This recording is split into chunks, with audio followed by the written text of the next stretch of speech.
तो ये कहानी एक ऐसे बंदे की है जिसकी लाइफ की विलन उसकी गर्लफ्रेंड है, या हम बोल सकते हैं उसकी चाइल्डहुड फ्रेंड है। तो ये मांगा बहुत ही खतरनाक है, या बोल सकते हैं इसका मांगा का जो मेन कैरेक्टर है वो बहुत ही खतरनाक है, एकदम चैड बंदा है। जैसा आप स्टोरी में बंदा चाहते हो मेन कैरेक्टर, वैसा ही इसमें मेन कैरेक्टर है। लेकिन वो चैड बनने से पहले उसको बचपन से एक लड़की बुली करती है जो कि उसके गर्लफ्रेंड और उसकी चाइल्डहुड फ्रेंड भी है, और उसके आगे लाइफ कैसे बढ़ेगी यही इस मांगा में हम देखेंगे। तो चलो वीडियो को शुरुआत करते हैं। एपिसोड के स्टार्ट में हम हॉस्पिटल का सीन देखते हैं, जहाँ पे हम एक लड़की और लड़की को देखते हैं। लड़का हॉस्पिटल में एडमिट होता है, लेकिन लड़की उसको बोल रही होती है जिसका नाम है हिनाबी, यही स्टोरी की विलन समझो। हमारा एमसी पड़ा है हॉस्पिटल में, उसका नाम है इचोनोसे, और जो विलन है उसका नाम है हिनाबी। तो एपिसोड के स्टार्ट में हमारा एमसी खुद की कहानी बता रहा होता है। चलो एपिसोड को शुरुआत करते हैं। इचोनोसे बोलता है, मेरी चाइल्डहुड फ्रेंड मेरे को बुली करती ही रहती है, अभी इतना मेरे को बुली किया कि मैं हॉस्पिटल में आना पड़ा मुझे। अभी वो बुली क्या करती है, कैसी करती है वो देखेंगे हमें। वो खुद बता रहा है, हमारा कैरेक्टर इचोनोसे बता रहा है अभी क्या बुली करती है वो। तो हिनाबी बोलती है, इचिनोसे सेनपाई आप एक नंबर के यूजलेस हो, आप बॉयफ्रेंड के नाम पे धब्बा हो, आप एक नंबर के फेलियर हो मेरे बॉयफ्रेंड होने के नाते। मैं आपसे ब्रेकअप इस वजह से नहीं कर रही हूँ क्योंकि मैं बहुत ही काइंड हूँ। अभी सीन शिफ्ट होता है, हमें बचपन का सीन दिखाया जाता है, जहाँ पे हमें बताया जाता है हिनाबी इचिनोसे को बचपन से कैसे बुली करती है वो दिखाया जाएगा हमें। हमारा एमसी मिट्टी में खेल रहा होता है, तभी हिनाबी आती है। एक बार फिर से मैं बता देता हूँ, हमारे एमसी का नाम है सोमा इचिनोसे, तो मैं अभी उसको सोमा ही बुलाऊंगा। तो हिनाबी सोमा को बोलती है, सोमा कुन तुम ये क्या कर रहे हो, ये बहुत ही वियर्ड है, और सब लोग तुम्हारे बारे में यही सोचते हैं, पता है क्या, तुम एक नंबर की वियर्ड हो, यही सब लोग सोचते हैं तुम्हारे बारे में। लेकिन मैं बहुत ही काइंड लड़की हूँ, तो इसलिए मैं तुम्हारे साथ खेल रही हूँ। ये सुनकर सोमा बोलता है, मैं वियर्ड हूँ, आई एम सॉरी। फिर सोमा अपनी स्टोरी फिर से नैरेट करके बोलता है, हिनाबी ने मेरी इतनी बार इंसल्ट की, फिर भी मैंने कभी फाइट बैक नहीं की। उसने जो बोला वो मैं सुनता ही रहा। कभी कभी तो मुझे ऐसा लगता था ये ज़्यादा ही बोल रही है, लेकिन मैंने कुछ नहीं किया, मैं सुनता ही रहा। फिर भी हिनाबी रुकी नहीं, वो मेरी इंसल्ट करती रही, मेरे को एक सैंडबैग की तरह यूज करती ही रही। बचपन से लेके एलिमेंट्री स्कूल से मिडिल स्कूल, और उसने मुझे जूनियर हाई में अपना बॉयफ्रेंड फोर्सफुली बनाया। लेकिन फिर भी वो बदली नहीं, वो और बिगड़ती गई और मेरे पे इंसल्ट करती रही और मेरा यूज करने लगी। फिर हमें हिनाबी की कुछ बातें बताई जाती है। हिनाबी सोमा से बोलती है, तुम 30 मिनट तक मेरे मैसेज का रिप्लाई नहीं देते, तुम बहुत ही घटिया हो। ऐसी वो मेरी इंसल्ट करती रहती है, फिर भी उसका इंसल्ट करने का तरीका चालू रहा। अभी हम हाई स्कूल में आ गए, फिर भी वो मेरे को इंसल्ट करती रही। अभी हम प्रेजेंट में आते हैं, लेकिन ये सोमा के हॉस्पिटल जाने से कुछ समय पहले का सीन है, जहाँ पे सोमा के फ़ोन पे हिनाबी की तरफ से मैसेज आता है जिसमें लिखा होता है, सेनपाई मेरा कुछ काम था वो ख़त्म हो गया है, तो मेरे को स्टेशन पे लेने आना। सोमा वो मैसेज पढ़कर और अपने पेट पे हाथ रखते हुए बोलता है, क्या पता हिनाबी के दोस्त भी उधर होंगे कि नहीं, लेकिन मेरा पेट का दर्द अभी बढ़ता ही जा रहा है। शायद मुझे उसे बता देना चाहिए कि मैं उसे लेने नहीं आ पाऊंगा, नहीं अगर मैंने ऐसा किया तो मुझे घंटों तक सुनाती बैठेगी। सोमा के पेट में दर्द था, फिर भी वो निकल जाता है। तभी उसको मैसेज आता है हिनाबी की तरफ से फिर से, जिसमें लिखा होता है कि 5 मिनट में पहुंच जाना इधर। इस वजह से सोमा बिना छाता खोले ही दौड़ने लगता है, बारिश में, एकदम तेज बारिश में दौड़ने लगता है स्टेशन की तरफ। जाने से पहले सोमा ने हिनाबी को मैसेज किया होता है, बाहर बहुत तेज बारिश हो रही है, मैं 5 मिनट में नहीं आ पाऊंगा। हिनाबी का रिप्लाई आता है, बारिश बहुत तेज हो रही है इसलिए तो तुम्हें लेने के लिए बुला रही हूँ। क्या ये तुम्हारे लिए अच्छा होगा अगर मैं बारिश में भीग जाऊँ और बीमार पड़ जाऊँ तो? तुम्हें दूसरे लोगों की चिंता ही नहीं है, तुम्हारे जैसे लोग किसी को पसंद नहीं आते। ऐसा हिनाबी ने सोमा को मैसेज किया होता है। ये पढ़ने के बाद सोमा ने बारिश में दौड़ लगाई होती है। वो दौड़ते दौड़ते मन में ही सोच रहा होता है, मैं बारिश में पूरा भीग गया हूँ, लेकिन ये मैटर नहीं करता, अगर उसका मूड चेंज हो गया तो वो मेरे पे और भड़केगी। उस लड़की से तो अंधेरा भी डरता है। दौड़ते दौड़ते सोमा स्टेशन पे पहुंच जाता है, उसको हिनाबी दिख जाती है। वो मन में ही बोलता है वो उधर रही। हिनाबी उसको बाहर देख लेती है तो उसको मैसेज कर देती है, मुझे इधर थोड़ी देर बात करनी है तो थोड़ी देर के लिए उधर ही रुको। 1 घंटे के बाद हमें हिनाबी की दोस्तों की बातें बताई जाती हैं। यार एक्चुअली में वो 1 घंटा बारिश में रुका। दूसरा दोस्त बोलता है, लाओ मैं बेट जीत गया। हिनाबी सोमा को देखती है और हंसते हुए बोलती है, उसको देखो पूरा वो भीग गया, उसके बाल पूरे भीग गए हैं, कितना गंदा लग रहा है अभी। सोमा ने उनकी बातें सुन ली होती है, वो मन में बोलता है, तो इन लोगों ने मेरे पे बेट लगाई थी। फिर हिनाबी सोमा के पास आती है और बोलती है, देखा मैंने तुमसे जैसा बोला था वैसा ही हुआ ना, मैं जो बोलूँगी वही सोमा सेनपाई करेंगे, मैंने बोला था ना। फिर वो सोमा के पास जाती है, उधर बैठती है और फिर हंसते हुए बोलती है, बराबर है कि नहीं सेनपाई, मैं जो बोलूंगी वो आप करोगे ना। सोमा अभी जमीन पर घुटनों के बल बैठा होता है और बोल रहा होता है, मेरे पेट में बहुत दर्द हो रहा है, मैं सांस नहीं ले पा रहा हूँ। लेकिन हिना भी फिर भी हंसी रही होती है। सोमा बोलता है फिर से, मुझे मेरे पेट दर्द के लिए दवाई लेनी है। शायद मुझे हिनाबी को इधर ही छोड़ के घर जाना चाहिए था। अगर मैंने अभी दवाई नहीं खाई तो मैं इधर ही मर जाऊंगा। तो ये हुआ होता है उसके पास्ट में, मतलब थोड़ी देर पहले। अभी हम डायरेक्ट प्रेजेंट में आते हैं जहाँ पे सोमा अभी हॉस्पिटल में है। तो एपिसोड के स्टार्ट में मैंने बोला था कि सोमा ने हिनाबी से ब्रेकअप की बात की होती है। तो हिनाबी बोलती है, सेनपाई आप क्या बोल रहे हो ये। सोमा बोलता है, तुम हमेशा बोलती रहती हो ना कि तुम्हें मुझसे ब्रेकअप करना है, तुम्हें तो ये सुनकर खुश होना चाहिए। ठीक है, ये हमारा लास्ट दिन है रिलेशनशिप का, कल से हम दूसरे को डेट नहीं करेंगे। ये सुनकर हिना भी बोलती है, ब्रेकअप।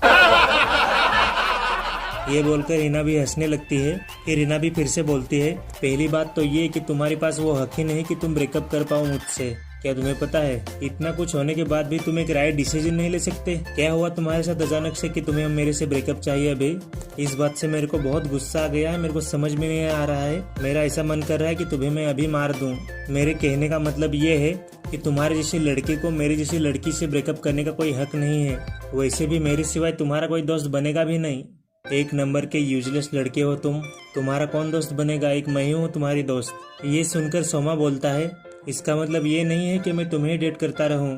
ये बोलकर सोमा हिनाबी को रूम से बाहर निकालते हुए बोलता है, क्या तुम खुश नहीं हो मेरे जैसे यूजलेस बॉयफ्रेंड से छुटकारा पाकर। हिनाबी शौक होके बोलते है, सेनपाई ये क्या कर रहे हो आप। सोमा हिनाबी को बाहर निकाल कर दरवाजा बंद कर लेता है। हिनाबी दरवाजे पे जोर जोर से ठोक रही होती है और वो गुस्से से बोलती है, सेनपाई ये पार्ट कहाँ से आया, अभी तो आपको मेरे से माफी मांगनी चाहिए थी। तभी उधर एक नर्स आती है, मतलब बाहर से एक नर्स आती है। वो हिनाबी को बोलती है, क्या कर रही हो तुम, ये हॉस्पिटल है, तुम्हें पता नहीं क्या। हिनाबी बोलते हैं, आई एम सॉरी। सोमा अंदर से सुन रहा होता है हिनाबी जो बाहर बोल रही है वो। हिनाबी अभी नर्स से बोल रही होती है, हमारी अभी लड़ाई हुई और मेरी उसमें कोई गलती नहीं है, मैं खुद पे से कंट्रोल खो बैठी और मेरे सेनपाई बीमार हैं अभी, तो आई एम सॉरी। मैं अभी के लिए जा रही हूँ और इतनी प्रॉब्लम क्रिएट करने के लिए आई एम सॉरी। ऐसा बोल के वो उधर से निकल जाती है। उधर से जाते जाते हिना भी मन में सोचती है, ये साले इधर के घटिया लोग मेरे लाइफ में विलन है ये साले सब। बाहर जाके हिना भी ने सोमा को मैसेज किया होता है, मेरे को अभी बहुत गुस्सा आ रहा है, अभी मेरे से माफ़ी मांगना शुरुआत करो तुम। दूसरा मैसेज आता है, कब तक मैं तुम्हारा ध्यान रखती रहूंगी।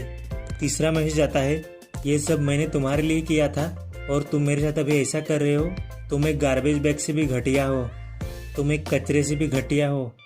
चौथा मैसेज आता है, तुम्हारा मेरे सिवाय कोई दोस्त नहीं है, तुम अकेले हो जाओगे। तुम्हारे लिए ठीक है तो तुम कल से अकेले ही रहो, तुम अकेले ही अपनी लाइफ जियो।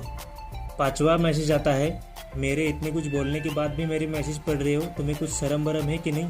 इतना मैसेज पढ़ के सोमा उसको ब्लॉक मार देता है डायरेक्ट। उसको ब्लॉक करने के बाद सोमा मन में ही सोचता है, उसका दिमाग उसके बारे में अच्छा सोचता है, जो अच्छा उसको लगता है वही दिमाग उसको बताता है बस। और इसकी ये सोच बढ़ती ही चली जा रही है। सोमा अभी अपने आप को मिरर में देख रहा होता है। मिरर में देखते देखते उसको एक बात याद आती है बचपन की, जो कि हिनाबी ने उसको बोली होती है, सोमा कुन तुमने अपना चेहरा कभी मिरर में देखा है क्या। अगर मेरा तुम्हारे जैसा चेहरा होता तो मैं किसी को ना दिखाती। ये सुनकर सोमा बोलते हैं, क्यों। हिनाबी बोलती है, ऐसा चेहरा देखकर कोई भी तुम्हें bully कर देगा, कोई भी तुम्हें bully करने की सोचेगा। फिर हिनाबी सोमा के पास जाती है और बोलती है, सोमा कुन संभल कर, एक काम करो तुम अपने बाल बढ़ाओ, अपना चेहरा छुपा लो। मतलब सोच सकते हो हिनाबी ने बचपन से इसको bully किया है, इसको एक ऐसी कंडीशन में डाल के रखा है कि वो दूसरे की बात माने ही ना। फिर हम सोमा को देखते हैं जो कि बेड पे जाके सोच रहा होता है, हिना भी मेरे को रोज ऐसी चीजें बोलते हैं जिससे मेरी प्रोफाइल लो ही दिखे। हिना भी की वजह से मुझे ये समझ में आ रहा है कि मेरे आसपास के लोगों की मुझ पे क्या वैल्यू है। अभी हम प्रेजेंट में आते हैं असली में, जहाँ पे सोमा ने अपने बाल काट दिए होते हैं और वो अपने स्कूल के लिए निकल गया होता है और मन में सोच रहा होता है, और इसी तरीके से मेरा हिनाबी के साथ 13 साल का रिश्ता भी खत्म हो गया है। अभी इधर से हम अपने मेन कैरेक्टर को पूरा सिग्मा देखेंगे। सिग्मा तो नहीं बोलेंगे, एक नंबर का चैड बोलेंगे, क्या पता दोनों अलग अलग किस्से में है। तो इधर से असली स्टोरी तो शुरुआत होती है हीरो के स्कूल लाइफ की। आगे जाके थोड़ी स्टोरी बताऊं तो मैं ये स्पेशली मांगा लड़कियों के बारे में है जो सोचती है लड़कों को अपने जिस्म से बहला सकती हैं। ऐसी लड़कियां जो एक नंबर की आर होती हैं, उनके बारे में है ये मांगा। आगे जाके एक नंबर का इंटरेस्टिंग होता है ये, तो अगली वीडियो में करूंगा इधर से मैं एक्सप्लेनेशन। इधर से इसलिए मजा तो चालू होता है। तो कमेंट करके बताना वीडियो कैसे लगा और लाइक करना, कमेंट करना, 1000 सब्सक्राइबर करवा दो। चलो मिलते हैं अगली वीडियो में। तो बाल काटने के बाद सोमा पहुंच जाता है स्कूल में सब लड़कियां उसको पहचान नहीं पा रही होती, मतलब कोई भी पहचान नहीं पा रहा होता है। सभी लोग बोल रहे होते हैं ये कौन है इतना हैंडसम, नया स्टूडेंट आया है क्या ट्रांसफ़र होके, ऐसा सब लोग बोल रहे होते हैं। सोमा अपने क्लासरूम में जाके बैठ जाता है। लड़कियां एक दूसरे से बात कर रही होती हैं, ये कौन है ट्रांसफ़र स्टूडेंट है क्या, ये तो मेरे ही टाइप का लड़का है एकदम, ऐसा सब लड़कियां बात कर रही होती है सोमा के बारे में। अभी सोमा अपने जाके टेबल पे बैठ जाता है, लड़कियां उसके पास आती हैं और बोलते हैं ये देखो इतना कूल है, इतने बाल इतने क्यूट दिख रहा है ये। सोमा उनकी तरफ देखता है और एकदम हैरान होकर देखता है ये किसके बारे में बात कर रहे हैं। तभी उसके क्लास का एक लड़का आता है हंसते हुए, अरे तुम्हारे बारे में बात कर रहे हैं सिली, ऐसा वो लड़का सोमा को बोल देता है। और इस लड़के का नाम है हारूटा, ये भी स्कूल का बहुत ही हैंडसम लड़का रहता है। वो जाके अभी सोमा से बात कर रहा होता है। हारूटा सोमा से पूछता है क्या तुमने अभी तक नोटिस नहीं किया कि तुम कितने गुड लुकिंग दिखते हो। ये सुनने के बाद सोमा बोलता है मैं अच्छा दिखता हूँ, ये तो किसी ने पहली बार मुझसे कहा है।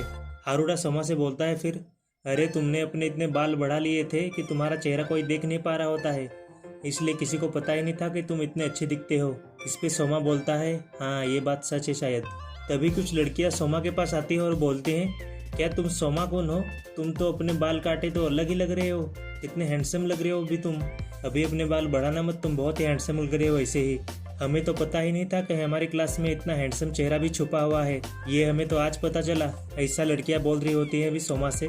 फिर हारूटा सोमा से पूछता है तो सोमा तुमने अपने बाल काटने का सोचा क्यों, अभी कुछ स्पेशल है क्या, तुमने अभी अपने बाल काटने का सोचा क्यों। सोमा कैजुअली बोलता है क्योंकि मेरे को चेंज होना है अभी।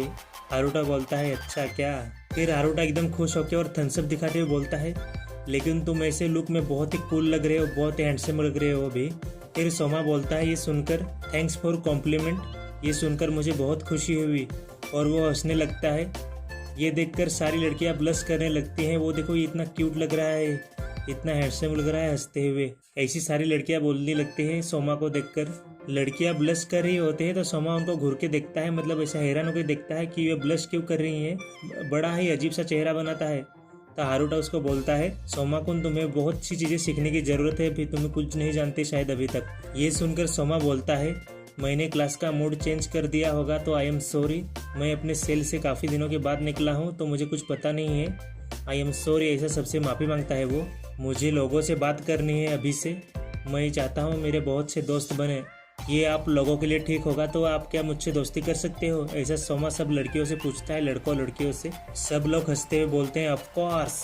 बाकी लड़कियां अभी तक बोल रही होती हैं वो अंधेरे में रहने वाला लड़का, गुलूमी सा लड़का कितना हॉट दिखता है यार। ये सुनकर सोमा अकेले में हंस रहा होता है, उसके चेहरे पे हम स्माइल देख सकते हैं। सीन शिफ्ट होता है, सोमा हारूटा और क्लास की बाकी लड़कियां लंच के लिए जा रही होती हैं। हारूटा बोलता है सोमा से हमें तो पता ही नहीं था कि तुम नॉर्मल कॉन्वर्सेशन कर सकते हो, नहीं तो हम पहले ही तुमसे बात करने लगते, हमें लगा था कि तुम्हें बात करने में किसी से इंटरेस्ट ही नहीं है, इसलिए हम तुमसे बात ही नहीं करते थे। ये सुनकर सोमा बोलता है आई एम सॉरी, मैं पहले बहुत सा उदास सा चेहरा लेके क्लास में बैठता था, अगर तुम्हें पता चलता तो तुम आके मुझसे बात करते, लेकिन मुझे बहुत खुशी हो रही है अभी कि तुम लोग मुझसे बात कर पा रहे हो। ये सुनकर हारूटा इमोशनल हो जाता है और वो बोलता है तुम काइंड और गुड लुकिंग दोनों हो, तुम्हारी पर्सनैलिटी भी अच्छी है और तुम काइंड भी हो। नहीं नहीं, मेरी पर्सनैलिटी और मेरी काइंडनेस तो नॉर्मल है, मैं तो तुम्हारी जैसा ही नॉर्मल हूँ। ये सुनकर पीछे खड़ी लड़कियां बोलते एकदम चिल्ला के वाओ। फिर हारूटा सोमा से बोलता है सोमा तुम्हारा लुक बहुत ही अच्छा है, तुम ऐसे ही चलते फिरते स्माइल नहीं कर सकते, तुम बहुत ही गुड लुकिंग हो, तुम्हारी स्माइल नेचुरल ट्रेजर है। ये सुनकर सोमा बोलता है नेचुरल ट्रेजर, क्या बात कर रहे हो तुम, और वो जोर जोर से हंसने लगता है। ये देखकर सारी लड़कियां फिर से ब्लश करने लगती है, एकदम खुश हो जाती हैं उसकी स्माइल देखकर। सारी लड़कियां बोल रही होती है कितना क्यूट है यार, ये कितना क्यूट दिख रहा है। तभी हम हिनाबी को नोटिस करते हैं जो कि सोमा को देखकर घूर रही होती है, एकदम गुस्से से देख रही होती है। सोमा भी हिनाबी को देख लेता है। हिनाबी को देखकर सोमा मन में सोचता है ऐसा चेहरा देखकर लगता है कि वो बहुत ही गुस्से में है अभी। ये गुस्सा किस वजह से है, मैंने ब्रेकअप किया इस वजह से, कि मैंने उसके मैसेज का रिप्लाई नहीं किया इस वजह से, कि मैंने अपने बाल काट दिए इस वजह से इतना गुस्सा दिख रही है अभी ये। ऐसा सोमा अभी हिनाबी के बारे में सोच रहा होता है। अभी किसी भी बात से मेरी गुस्सा रहे, मेरे को किसी से लेना देना है ही नहीं, ऐसा सोमा मन में सोच रहा होता है। और वो साइड से हिनाबी को इग्नोर मार के चला जाता है। हिनाबी पीछे से चलाते हैं वोत्ता। सीन शिफ्ट होता है, हमें सोमा और हिनाबी की पुरानी बातें दिखाई जाती हैं। जहाँ पे हिना भी सोमा को बोल रही होती है, तुम स्कूल में किसी से भी जाके पूछो, मैं स्कूल की सबसे खूबसूरत लड़की हूँ, सबसे खूबसूरत हॉटेस्ट लड़की हूँ स्कूल की, और उन्हें पता चला कि हम दोनों बॉयफ्रेंड और गर्लफ्रेंड है, तो वो बोलेंगे ये लड़की तो तुम्हारी औकात के बाहर ही है, तुम्हारी गर्लफ्रेंड कैसे है, और वो फिर मेरे पे उंगली उठाएंगे। हिना भी ने सोमा से ये बोला होता है कि हम दोनों डेट कर रही हैं, किसी को पता नहीं चलना चाहिए, तो किसी को बताना मत कि हम दोनों गर्लफ्रेंड और बॉयफ्रेंड है। ये हुआ होता है पास्ट में। अभी प्रेजेंट में आते हैं हम। लड़कियां पूछते हैं सोमा से, क्या तुम इसे जानते हो? और ये सीन मेरे मांगा का फेवरेट सीन है, एकदम टोटली रॉक। सोमा एकदम चौड़ में जाते हुए बोलता है, नहीं, आज तक तो मैंने इसे कभी जिंदगी में देखा ही नहीं। तो इग्नोर मार के उधर से सोमा निकल जाता है। फिर हारूटा सोमा से पूछता है क्या था वो? सोमा बोलता है कुछ नहीं, छोड़ दे रे, जाने दे। फिर हमें हिनाबी का सीन दिखाया जाता है, जो कि गुस्से से बोलते हैं। हिनाबी बोलती है, ये बात तुम याद रखना। इधर से सीन शिफ्ट होता है, हमें क्लासरूम का सीन दिखाया जाता है, जहाँ पे इनका मैथ का टेस्ट चल रहा होता है। सोमा ने टेस्ट 15 मिनट पहले ही खत्म कर दिया होता है। वो मन में ही बोलता है, यार मैंने तो 15 मिनट पहले ही आज टेस्ट पूरा कर दिया। फिर सोमा हिनाबी के साथ बात हुई, वो याद करके सोच रहा होता है। सोमा मन में सोच रहा होता है, अभी हिनाबी एकदम अनोइंग हो चुकी होगी, उसका गुस्सा 100 के पार गया होगा, लेकिन छोड़ो, अभी मेरे को किसी बात की चिंता ही नहीं है। ऐसा वो क्लास में मन में ही सोच रहा होता है अभी। फिर वो मन में ही बोलता है, अभी मेरे पास 15 मिनट बचे हैं, अभी मैं क्या करूं इस खाली टाइम में। तभी वो खिड़की की तरफ देखता है, तो उधर उसके बाजू में एक खूबसूरत सी लड़की बैठी होती है, चश्मा पहन के। उसकी तरफ देखने लगता है सोमा। वो लड़की किताब पढ़ रही होती है, लेकिन खिड़की से हवा होने के कारण उसका पेज एक उड़ के सोमा की तरफ आता है। सोमा वो उठा के पेज उसको लड़की को दे देता है। वो लड़की एकदम ब्लश करते हुए बोलती है, थैंक यू सोमा कुन। सोमा बोलता है, यू आर वेलकम। ये सुनकर लड़की एकदम शॉक हो जाती है। फिर लड़की बोलती है, ये पहली बार है हम दोनों एक दूसरे से बात कर रहे हैं। फिर से सोमा को हिनाबी की एक पुरानी बात याद आती है, सेनपाई, आपके लाइफ में कभी आपको एक गर्लफ्रेंड नहीं मिलेगी। आपके पास 0 रीजन है कि लड़की आपको बॉयफ्रेंड बनाए। वैसे ये भी हो सकता है कि आप लड़कियों से बात करने लग जाओ तो वो आपको मार के भाग जाए उधर से। आपके पास कुछ नहीं है जो लड़कियों को चाहिए, जो लड़कियों को बॉयफ्रेंड में चाहिए, वो आपके पास ही नहीं है। और यहाँ मैं हूँ जो आपकी सिंपैथी के लिए आपको डेट कर रही हूँ। मैं आपको डेट कर रही हूँ और आप मेरे को डेट कर रहे हो, और ये बस एक सिंपैथी है मेरे से आपके लिए। इसमें कुछ डिफरेंस ही नहीं है कि मुझे आप पे दया आ रही है इसलिए मैं आपको डेट कर रही हूँ, वरना कुछ नहीं है। तो आपके मन में एक ख्याल भी मत आने देना कि आप एक दूसरी लड़कियों से बात कर सकते हो अपने आप। तो आप ये आइडिया भी मत आने देना अपने मन में कि आप अपने आप दूसरी लड़कियों से बात कर सकते हो। ये छोड़ ही दो, मैं आपकी गर्लफ्रेंड हूँ, यही आपके लिए बस है। आप दूसरी लड़कियों से बात ही मत करना। अगर आपने बात करने की कोशिश की तो आप उनको ही तकलीफ दोगी, तो बात करने की कोशिश करना ही मत। अगर कोई बहुत ही दयालु होगा वही आपसे बात करेगा, और इधर मैं हूँ जो आपको डेट कर रही हूँ। आपके पास मेरे सिवाय कोई है ही नहीं पूरी जिंदगी में। ये बात आपको समझ में आई ना? अगर ये बात आपको समझ में आ गई है तो जाके मुझे और ऑरेंज जूस खरीद के दे दो। इतना कुछ हिनाबी से सुनने के बाद सोमा सोचता है मन में ही, अगर मैं दूसरों को इतना प्रॉब्लम दे सकता हूँ, इससे अच्छा ये होगा कि मैं दूसरों से बात ही ना करूँ, वरना ये हिनाबी फिर से मेरे को गालियाँ देगी। अभी आते हैं हम प्रेजेंट में, अभी क्लास में आते हैं हम। अभी भी सोमा सोच ही रहा होता है, हिनाबी मेरे साथ रहे या ना रहे, लेकिन मैंने कभी लड़कियों से बात करने की कोशिश ही नहीं की थी। मैंने लड़कियों से बात करने के चांसेस हमेशा अवॉइड किए थे ताकि मेरे को और हिनाबी को कभी प्रॉब्लम ना हो। लेकिन अभी सोमा उस खिड़की वाली लड़की से बोलता है, शायद मैंने कभी पहले किसी से फ्रेंड होने की कोशिश नहीं की थी। आई एम सॉरी, मैंने तुम्हें शायद पहले अनकंफर्टेबल कर दिया होगा। ये सुनकर वो लड़की ब्लश करने लगती है, उसका चेहरा पूरा रेड पड़ जाता है।